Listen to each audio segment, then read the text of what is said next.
everyone, welcome to 4 Sides with me Anjali. You're watching the top news for the day. Russian President Vladimir Putin shared last week that they will retain control of the tactical nuclear weapons and would start deploying them in Belarus after special storage facilities to house them were made ready.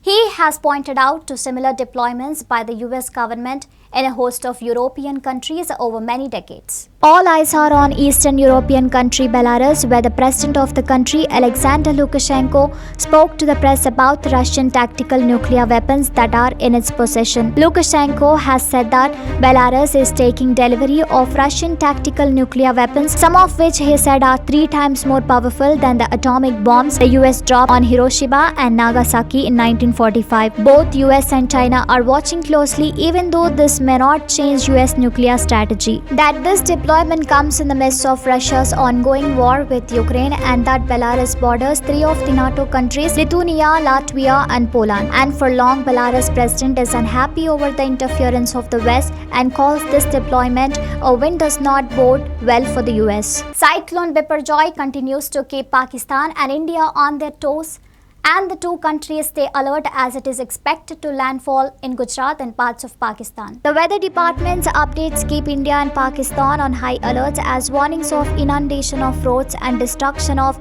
thatched houses along India's west coast and parts of Pakistan continue to come in.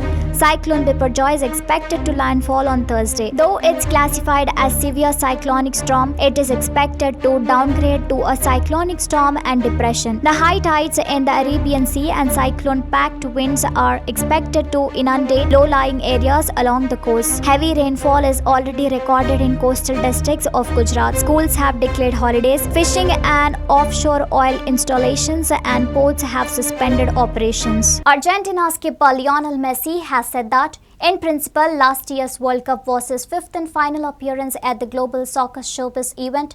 He has for long wanted to retire, and this time it is perhaps going to be for good. Lionel Messi, the 35-year-old forward, led his country during the Qatar World Cup last year. This footballer, who has fans across the world, has led his country to victory for the 3rd time. However, he mentioned that he would not be playing another edition. Lionel Messi wished to retire from international football in 2016 itself, but he was persuaded out of his decision. His fans wish and hope that someone will manage to convince him again to play the 2026 World Cup to be played in United States, Canada and Mexico. Indonesia Open saw Indian shuttler PV Sindhu getting back into form with an aggressive attitude. PV Sindhu rallied back into form when she ousted the home favorite Gregoria Mariska Tunjung in 2 straight games in the opening round of the Indonesia Open World Tour Super 1000 event in Jakarta on Tuesday. Sindhu's last 2 events saw her not making to the final rounds even. However, Jakarta seems to be turning the fortunates in her favor. This win over Tunjung has sealed her pre-quarter berth. Thank you for watching 4 Sides with me, Anjali. See you all again with latest updates.